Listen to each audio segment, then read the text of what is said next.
अभी तो कितना सुंदर है सावन का महीना। और वो महीना जो भगवान शंकर को सबसे ज्यादा प्रिय है, बहुत प्रिय। कारण माँ सती, माँ उमा, माँ कात्यायनी, माँ कुष्मांडा, माँ स्कंदा, माँ महागौरी, जितनी जितनी माता पूर्व में हुई हैं, जो शिव जी के साथ में ब्याही हैं, शिव को जिन्होंने अपना बना लिया था, उन सभी माताओं ने सावन के महीने में शंकर भगवान को प्राप्त किया था। और शिव जी ने सावन के महीने में ही उनको अपना बना लिया था। और ये बात भगवान शिव ने स्वयं कही। स्वयं भगवान शंकर स्वयं नंदी से ये बात कहते हैं, नंदी मुझे श्रावण अति प्रिय है। नंदी ने पूछा क्यों, तो कहा इस श्रावण के महीने में मेरी अर्धांगनियां मुझे भजती थी, उनको मैंने स्वीकार किया था। और यही सावन के महीने में चराचर जीव, आप देखिएगा गर्मी के समय में छोटे छोटे जो जीव जंतु सब, जितनी गर्मी पड़ती है सब मर जाते हैं। बोलो मरते कि नहीं मरते? अभी बारिश चालू हो गई, बारिश चालू हो गई तो तुम्हारे घर में ऐसे बारीक बारीक नए नए डिजाइन के कीड़े मिलेंगे, और तुम सब टेंशन में रहती हो उस कीड़े के चक्कर में।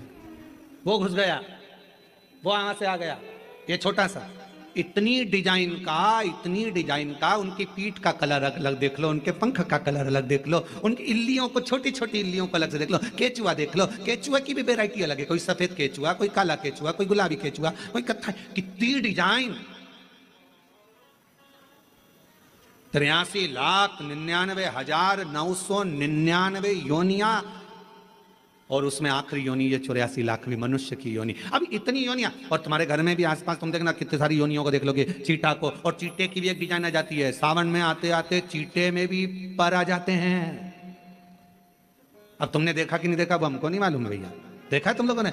और जितने आस्था चैनल पर सुनता है, सावन में चीटे में भी पर आ जाते हैं। मक्खियों की डिजाइन बदल जाती है। जिस मक्खी को एक बार भगाओगे भग जाती थी, सावन में इतनी अड़ीली हो जाती है कि आके मुंह पे बैठेगी, नाक पे उसको भगा के ले जाए, भाग भाग भाग। मक्खियां भी इतनी अड़ीली हो जाती है कि वो हटती नहीं है। क्यों? इतनी अकड़ कहां से मक्खी में आ गई, चीटे में पर कहां से आ गए, और इतना ठाट इन कीड़ों में कहां से आ गया कि हर किसी के घर में घुस जाते हैं। तो शिव महापुराण की कथा कहती है, चराचर अचर जीव जंतु पशु पक्षी सबको मालूम है सावन का महीना चल रहा है, हमारे बाबा का महीना चल रहा है जो करुणा करने वाले, ये उनको भी ज्ञान है। उसको पशुपति नाथ कहते हैं, उसको भी मालूम है। अब जरा विचार करिए, जिस चीटे में कभी पर नहीं आते वो चीटे में सावन में पर आ जाते हैं। जब चीटे को पर दे सकता है तो सावन में एक लोटा जल चढ़ाने वाले को भी मेरा बाबा उड़ा तो सकता है, आगे बढ़ा तो सकता है, उन्नति की ओर ले जा तो सकता है। वो शिव तत्व है, भगवान शिव। अब गर्मी आई, गर्मी में पूरे जीव मर गए, गर्मी में सब सूख गया, कीड़े मकोड़े मर गए गर्मी की तपन के कारण। पर सावन का एक महीना जिसमें भगवान सबको फलना फूलना सब कुछ, पत्तियां भी फूलती हैं, फूल भी फूलते हैं, डालियां भी फूलती हैं, पशु पक्षी जानवर जलचर थलचर सब फूलते हैं। श्रावण का शिव को प्रिय है। और क्या कहा मेरे भोले बाबा ने नंदी से, ए नंदी, श्रावण का महीना हो, शिव तत्व की प्राप्ति को करने के लिए अगर कोई संसार का मानव मुझे पुकारता है, भजता है, शिव कथा कहती है, शिव जी कहते हैं नंदी से, उस जीव का कल्याण करने के लिए मैं स्वयं उसके द्वार तक पहुंच जाता हूं और उसका उद्धार कर देता हूं, उद्धार कर देता हूं। पर किसका चित्त लगे? सावन में भी कई लोग ऐसे हैं जिनका चित्त नहीं लग पाएगा, क्योंकि सावन का महीना होता है तो कमाई के स्रोत भी ज्यादा हो जाते हैं। जीजियों की साड़ियां बिकने लगती हैं, फैशन का सामान बिकने लगता है, पर्स मोबाइल बिकने लगता है, सामान बिकने लगता है, क्योंकि उस समय व्यापार भी बढ़ता है। व्यापार इसलिए बढ़ता है क्योंकि भगवान भी चाहता है कि तेरा मन मुझसे हट जाए, व्यापार में लग जाए। क्योंकि भगवान को मालूम, हमने पहले भी कथा में कहा है, बच्चे को माँ गोदी में तभी तक रखती है जब बच्चा खिलौने से नहीं खेलता, खिलौने से खेलने लगेगा माँ नीचे उतार देगी। उसी तरह भगवान तुमको अपने पास जब तक बुलाता है, जब तक तुम्हें अपना बनाकर रखता है, और भगवान देख लेता है कि अब धीरे धीरे मेरे को इसको धन देना है, वैभव देना है, ये खिलौने से खेलना चालू करेगा, गाड़ी लाएगा, घोड़ा लाएगा, मकान बनाएगा, फर्नीचर बनाएगा, उसमें लग जाएगा, तो मेरे मंदिर आना छोड़ देगा। और मंदिर आना छोड़ दिया तो एक दिन मुझे धीरे धीरे, मैंने एक बार इसकी वो पहले की माताएं, पुरानी माताएं क्या करती थी, मिर्ची बारिश के पहले भर के रख लेती थी, धनिया बारिश के पहले भर के रख लेती थी, हल्दी बारिश के पहले भर के रख लेती थी, अनाज बारिश के पहले भर के रख ले, क्योंकि 4 महीना खाएंगे, खत्म हो जाएगा, अगले महीने में फिर 4 महीने बाद ले आएंगे। उसी तरह भगवान तुम्हें एक बार का विभव दे देता है, एक बार का धन दे देता है, एक बार की दौलत दे देता है, फिर लोग उसको भोगने लगते हैं और भोगते भोगते आखिरी में एक दिन ऐसा आता है कि डब्बा खाली हो जाता है। डब्बा खाली होता है, फिर रोने बैठ जाता है, तकलीफ आई, फिर लोटा लेकर भागता है। शिव जी कहते हैं जो मेरे मंदिर में, मेरी कथा में, मेरे रसतत्व में हमेशा एक जैसा लगा रहता है, उसकी जिंदगी को भी मैं हमेशा उन्नति की ओर बढ़ाते बढ़ाते अग्रणता में लेकर चले जाता, फिर उसको डाउन नहीं करने देता, उसको नीचे नहीं आने देता। जैसे श्रावण महीने में चढ़ाए गए कनेर के फूल, दुर्वा, और हम सबसे कहेंगे, मान लो यदि कोई विशेष कोर्ट का केस चल रहा हो, कोई कोर्ट में कोई बातें चल रही हो, अदालत आदि में कोई कार्रवाई चल रही हो, कोई फाइल प्रशासनिक अधिकारियों के पास फंस गई हो और कुछ ना कुछ उसमें अपने को लगता है कि तकलीफ का प्रसंग है, तो हम कहेंगे शिव की आराधना करो, सत्यता पर जियो, और साथ में 5 दुर्वा, 1 कनेर का फूल पीला, 1 पीला कनेर, 5 दुर्वा, 5 बेलपत्र लेकर शिव जी के मंदिर में जाकर शिवलिंग पर समर्पित कर 2 लोटा जल सावन के महीने में उसी पर बेलपत्र कनेर के फूल पर चढ़ाइए। देवाधिदेव महादेव की कृपा होगी। ज्यादा से ज्यादा 6 महीना 7 महीना, इससे ज्यादा निर्णय आप ही के पक्ष में आएगा और शिव की कृपा से। और इसमें एक बात और स्मरण रखें, जैसे कोई की प्रॉपर्टी है, कोई की जमीन है, और वो जमीन तुम्हारी कोई ने कब्जा कर लिया, तुम्हारा नाम नहीं हो पाई, या कोई उसमें लफड़ा हो गया, या तकलीफ आ गई और पैसा उसमें अटक गया, उसके लिए भी कनेर का पुष्प श्रावण महीने के जितने सोमवार आते हैं, रविवारी, सोमवारी और भोमवारी, कौन कौन से बार हो गए? रविवार, सोमवार और मंगलवार, 3 बार।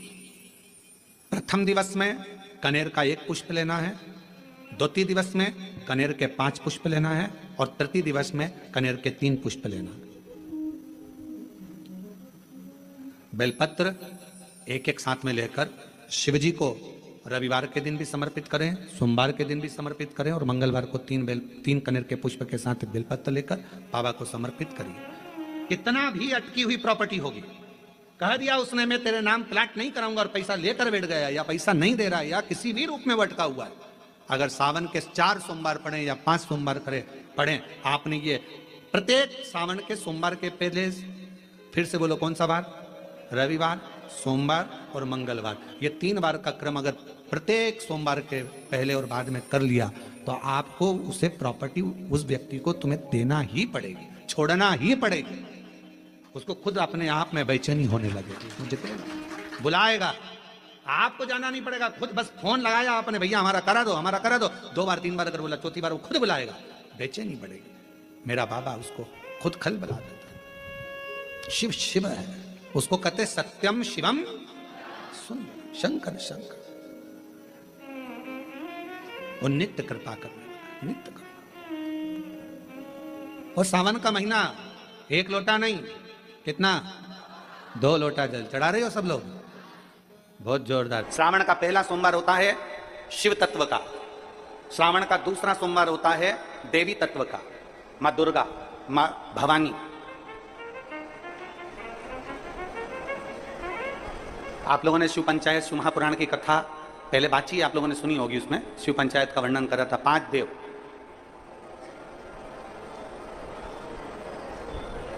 शंकर भगवान स्वयं पंचदेवों में प्रथमता प्राप्त कर कर बैठते, मां दुर्गा, भगवान नारायण शिव पंचायत में, भगवान भास्कर देव, और स्वयं भगवान शिव के सुंदर आनंद धारण करने वाले श्री गणेश पंच।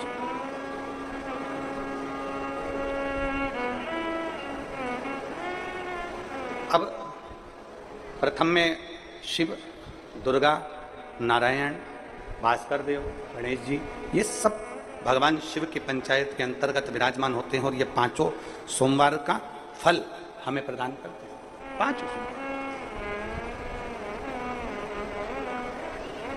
एक एक सोमवार की महत्वता है, एक एक सोमवार का क्रम है।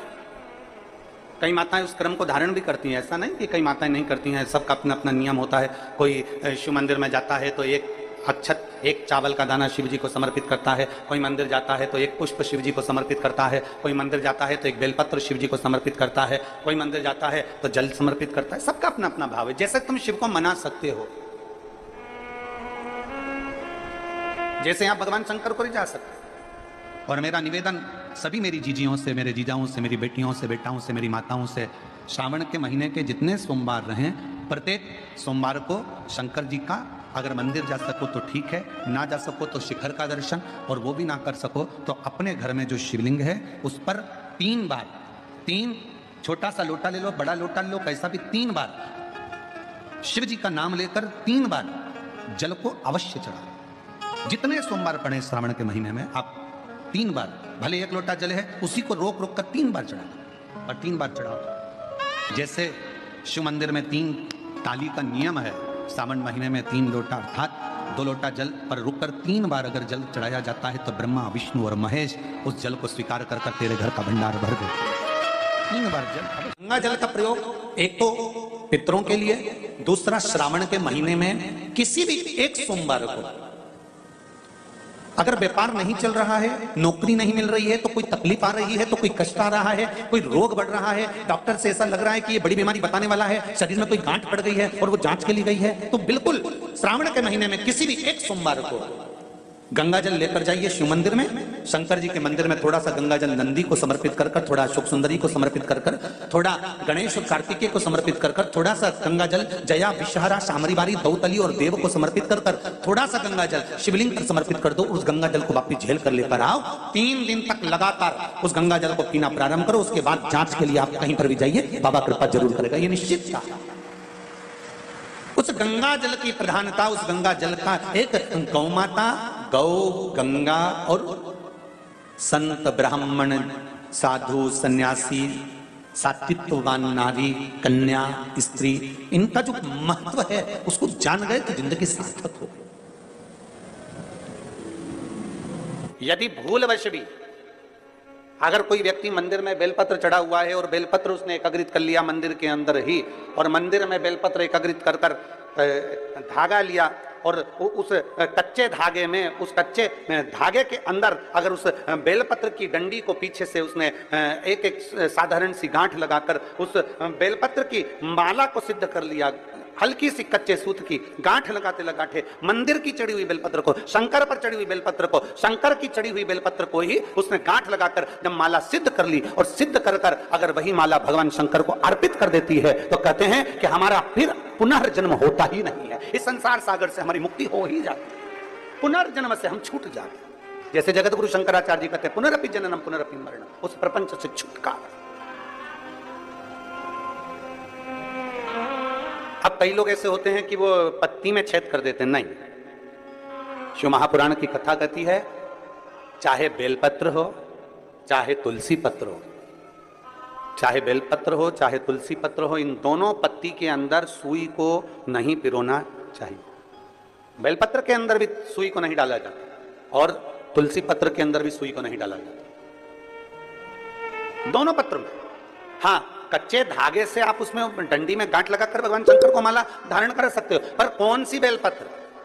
फिर से बोलो जरा जम के, कौन सी बेलपत्र? जम के आवाज आना चाहिए। जो शंकर भगवान पर चढ़ी हुई है वही बेल धोया, माला सिद्ध करी और वही माला मेरे देवाधिदेव महादेव को समर्पित कर दी, वही माला। आप में से कई माताएं ऐसी बैठी है जो सावन के सोमवार का व्रत करती हैं।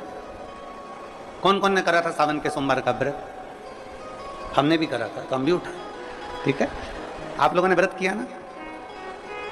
अब आप में से और हम में से कई माता बहन भाई ऐसे होंगे जो व्रत करे होंगे, तो उन्होंने एक टाइम फलाहार किया होगा, एक टाइम जम के बोलो भोजन किया होगा। आप में से कई लोग ऐसे होंगे जिन्होंने एक टाइम फलाहार करा तो दूसरे समय पर भी फलाहार किया होगा।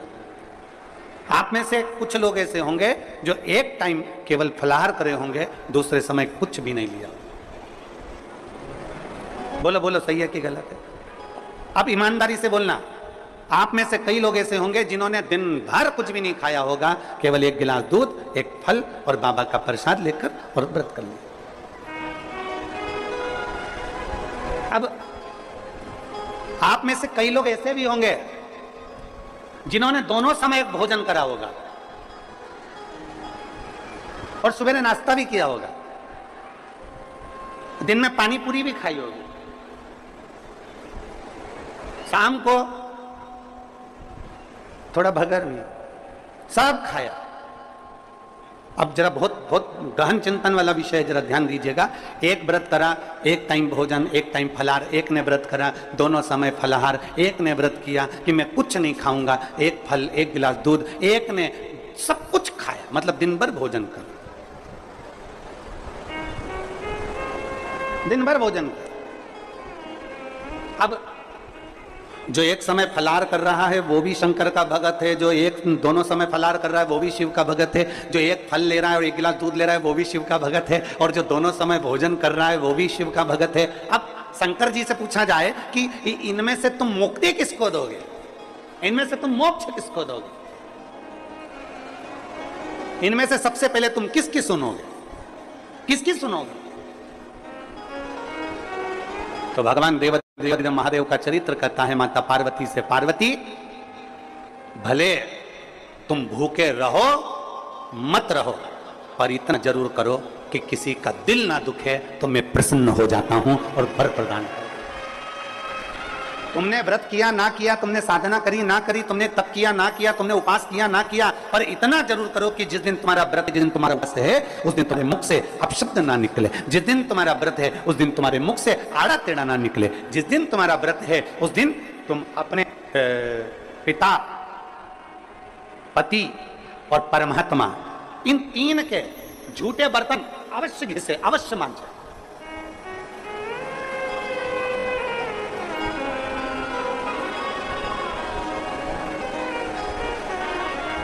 घर के सारे बर्तन, बर्तन मांजने वाली कोई आए वो मांजे मना नहीं है, पर 3 बर्तन अपने को खुद मांजना चाहिए। पहले नंबर पर पिता के झूठे बर्तन, दूसरे नंबर पर पति के झूठे बर्तन, और तीसरे नंबर पर परमात्मा के झूठे बर्तन हमें स्वयं मांजना चाहिए, हमें स्वयं। इन 3 के बर्तन अगर दूसरे मांजते हैं तो आधे से ज्यादा वस्तु पर हक जो बर्तन मांजता है उसका हो जाता है। अब तुम समझ लेना अच्छे से, हम इसको बहुत विस्तार से नहीं कहेंगे। मालूम पड़े पिता के झूठे बर्तन अगर आप मांज रहे हो, पिता के सामने आप झूठे बर्तन उठा रहे हो, पिता के सामने आप बर्तन लेकर जा रहे हो, पिता के सामने आप उनके बर्तनों को मांज रहे हो, पिता के सामने आप उनके बर्तन उनके कमरे में उठाने जा रहे हो, पिता के सामने आप उनके झूठे बर्तन लेकर घिस रहे हो, मांज रहे हो, साफ कर रहे हो, तो पिता आपको देखेंगे तो उनके मन में आएगा मेरी बहू कितनी अच्छी है, देखो सारे बर्तन वो मांजने वाली मांजती है पर मेरा झूठा बर्तन मेरी बहू मांजती है। तो पिता अपनी तिजोरी का माल निकाल के चुपचाप से ये मेरी बहू है। सारे बर्तन दूसरे मांजते हैं पर मेरी बहू मेरे बर्तन मांजती है, मेरी बहू मेरी सेवा करती है, मेरी बहू मेरी चाकरी करती है, मेरी बहू मेरे बर्तन घिसती है। दूसरे नंबर पर पति के बर्तन, पति ने जिस बर्तन में भोजन किया है उसका बर्तन मांजने वाला नहीं, उसके बर्तन पत्नी को मांजना चाहिए। और अगर पति के झूठे बर्तन कोई दूसरा मांजने लगता है